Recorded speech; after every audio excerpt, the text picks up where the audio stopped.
हैं। समझ में आ गया ना। अब देखो कैपिटल मार्केट में क्या होता है, मान के चलो हमारे केस में कोई जियो का एग्जांपल ले लेते हैं, रिलायंस का, चलो रिलायंस का एग्जांपल ले लेते हैं।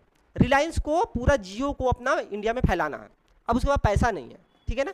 अब रिलायंस के पास पैसा नहीं है, कहाँ से उठाएगी, हम ही लोग से पैसा उठाएगी, बैंक से उठाएगी। अब देखो ये रिलायंस को दरकार है मान के चलो 1 करोड़ का, हालांकि 1 करोड़ कुछ नहीं है, लेकिन मान लेते हैं 1 करोड़ का दरकार है। ये गई बैंक के पास, बैंक बोली हम दे देंगे 1 करोड़ रुपया, हमको 7% का ब्याज चाहिए, 7% इंटरेस्ट रेट चाहिए। यानी कि अरे बाप 7 रुपया आपको इंटरेस्ट रेट देना पड़ेगा, हम आपसे नहीं लेंगे, तो ये बैंक से नहीं लेने जाएगी। ये बोलेगी हम जा रहे हैं मनी मार्केट से उठा लेंगे, क्योंकि टॉप कंपनीज तो मनी मार्केट से भी उठा सकती है, बट मनी मार्केट में शॉर्ट टर्म का 1 साल के अंदर में इसको सारा पैसा वापस चुकाना पड़ेगा, और ये मान लेके चलो इतना कैपेबल नहीं है कि 1 साल में ये पैसा को चुका सके। अब ये बाबू जाएगी तो जाएगी कहाँ, अब ये जाएगी अपना दोस्त रिश्तेदार के पास कि चलो दोस्त रिश्तेदार दे देगा। दोस्त रिश्तेदार से जब कोशिश की तो पता चला वो लोग पास 1 लाख रुपया, 99 लाख तो और है ही नहीं, तो दोस्त रिश्तेदार के पास इनफ पैसा ही नहीं है, इनफ मनी है ही नहीं। तो दोस्त रिलेटिव के पास पैसा नहीं है, बैंक इंटरेस्ट ज़्यादा ले रहा है, मनी मार्केट 1 साल के लिए देगा, प्रॉब्लम तो है मेरे पास, पैसा ले तो ले कहाँ से, है ना। तो ये बोलेगी कि चलो कैपिटल मार्केट की तरफ जाते हैं। अब मजबूरी इसको हो गया है कैपिटल मार्केट जाने का, समझ आ गया ना। अब हम लोग पढ़ देते हैं कैपिटल मार्केट, समझ आ गया। अब क्यों आ गया ये कैपिटल मार्केट में रिलायंस। अब रिलायंस बोल रही है कि एक काम करते हैं, हम कैपिटल मार्केट से उठा लेंगे, लेकिन कैपिटल मार्केट में ऐसे ही थोड़ी ना उड़ जाएगा पैसा। अब इसको उठाने के लिए सबसे पहले तो सेबी के पास जाना पड़ेगा, सेबी के पास अपने आप को रजिस्टर करवाना पड़ेगा, कंपनी को रजिस्टर करवाना पड़ेगा। अब इतना आसान नहीं है जितना आसान हम तुमको बोल रहे हैं, ये एग्जांपल के लिए बोल रहे हैं। इसको दिखाना पड़ेगा अपना बैलेंस शीट, अपना प्रॉफिट एंड लॉस स्टेटमेंट दिखाना पड़ेगा, पिछला 3 साल से कैसे ये मतलब प्रॉफिट में है कि लॉस में, बहुत सारा नियम है ना। सेबी ऐसे ही किसी को नहीं बोल देगी कि हाँ जाओ उठा लो, बहुत सारा नियम है, वो सेबी और कंपनी समझे, हम लोग उतना डीप में नहीं जाते हैं। अब कैसे उठाएगा ये शेयर इशू करेगा। यहाँ पर शेयर मार्केट भी होता है, कैपिटल मार्केट शेयर मार्केट ही एक तरह का है।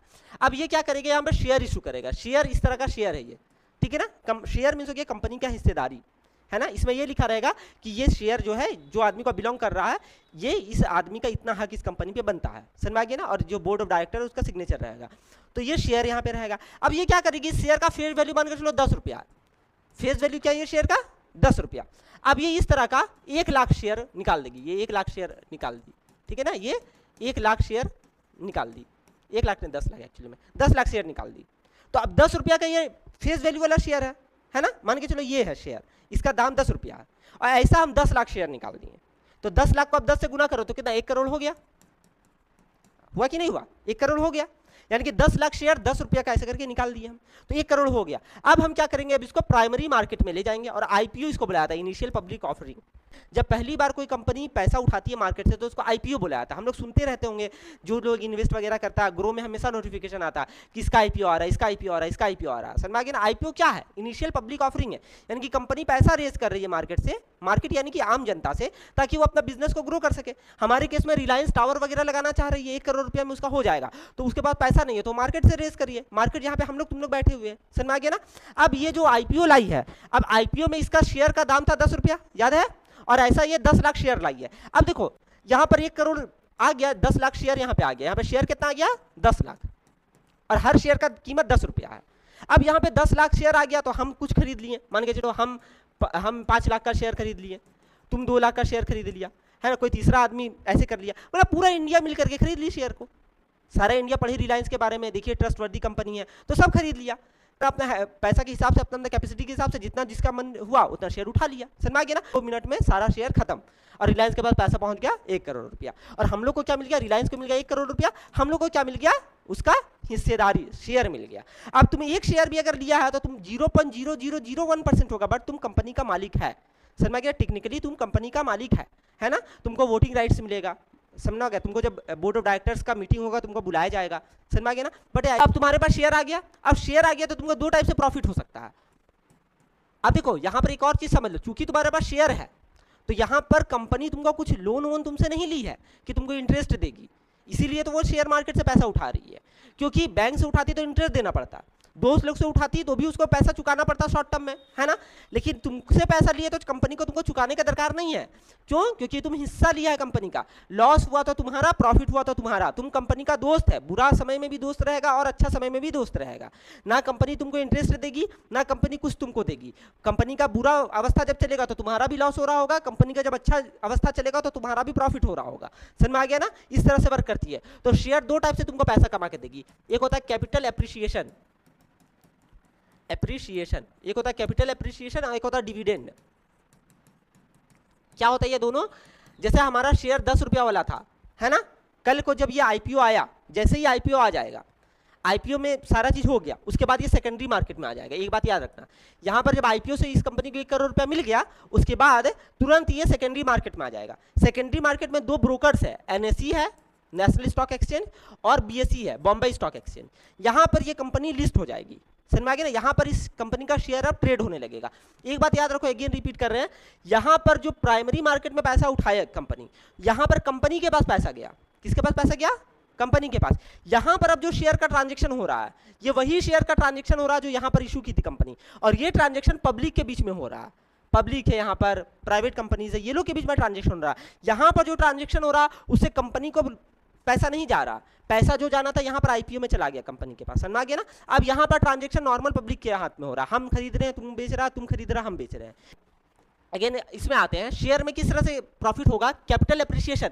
ये 10 रुपया वाला चीज मान के चलो, जो आदमी लोग आईपीओ नहीं खरीद पाया था, कंपनी बहुत अच्छा करने लगी, कंपनी टावर वगैरह लगा दिया, पूरा दुनिया को दिख रहा है कंपनी का बहुत अच्छा ग्रोथ है, कंपनी आगे चल के बहुत बड़ा कंपनी बन सकती है, तो सब आदमी चाहेगा हम कंपनी में हिस्सेदारी ले। अगेन डिमांड और क्या बोलते हैं, सप्लाई का रूल समझो, जब डिमांड सब लोग कर रहा होगा और सप्लाई तो बाबू 10 लाख शेयर का है और डिमांड ज़्यादा आदमी कर रहा है, तो ऑब्वियसली बात उसका दाम बढ़ेगा कि नहीं बढ़ेगा। तो ये 10 रुपये वाला शेयर मान के चलो हो गया 22 रुपया, 25 रुपया, 30 रुपया, तो तुम्हारा पैसा भी देखो डबल ट्रिपल हो गया कि नहीं हो गया। तुम जितना पैसा लगाया था तुम्हारा 2 गुना 3 गुना हो गया कि नहीं हो गया।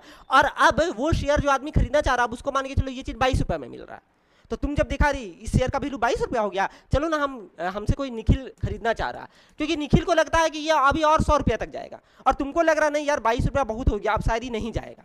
तो दोनों टाइप का है, जो आदमी इसको 10 रुपया में खरीद के रखा हुआ, उसको लग रहा है कि नहीं 22 रुपया आ गया, मेरा प्रॉफिट इतने में हम खुश है, हमको इससे ज़्यादा नहीं चाहिए, हम बेच करके निकल जाते हैं। वेरएज निखिल जो दूसरा आदमी, उसका ऐसा लग रहा है अभी तो इसका शेयर 22 रुपये गया, ये जाने वाला समय तो 1000 रुपया तक जाएगा, तो निखिल इसको खरीदने के लिए इच्छुक है और तुम इसको बेचने के लिए इच्छुक है, तो तुम बेचेगा, निखिल खरीद लेगा, तुमको प्रॉफिट हो गया, निखिल अपना शेयर खरीद लिया। समझ में आया, इसको कहते हैं कैपिटल एप्रिसिएशन। तो यहाँ पर ये समझ में आ गया कैपिटल एप्रिसिएशन से कैसे पैसा कमाया, 10 का चीज 20 हो गया, 20 का चीज 30 हो गया, तुम कमा रहा। दूसरा डिविडेंड, कंपनी को जब लगातार प्रॉफिट हो रहा होगा तो कंपनी भी बोलेगी ना कि चलो हम अपना शेयर होल्डर को खुश करते हैं। शेयर होल्डर को खुश करना बहुत जरूरी होता है, क्योंकि कल को कंपनी को फिर से पैसा का दरकार होगा, और अगर शेयर होल्डर को खुश नहीं करेगी तो कोई कंपनी में इन्वेस्ट करने के लिए रेडी नहीं होगा, बोलेगा हम ही कंपनी में इन्वेस्ट नहीं करेंगे, कुछ नहीं देती हमको। लेकिन समय समय पर डिविडेंड नहीं कर देगा तो कंपनी का शेयर हमेशा डिमांड में रहेगा, है ना। तो डिविडेंड क्या होता है, जैसे कंपनी मान के चलो 100 रुपया कमाई 1 साल में, तो देखिए कि कृष्णा जो है वो 10% कंपनी का लेके रखा हुआ है, तो इस प्रॉफिट में बोलेगी कृष्णा को चलो हम कुछ पैसा दे देते हैं, बोलेगी चलो 10% कृष्णा को दे देते हैं, 10 रुपये तुमको एडिशनल मिल गया। तो तुम कैपिटल एप्रिसिएशन से भी कमा रहा है और तुम डिविडेंड से भी कमा रहा है, समझ में आया। तो ये हो गया किस तरह से तुम शेयर मार्केट में पैसा कमा सकता है। हाँ, ये तो हो गया बहुत मतलब ग्रीन वाला साइड शेयर मार्केट का।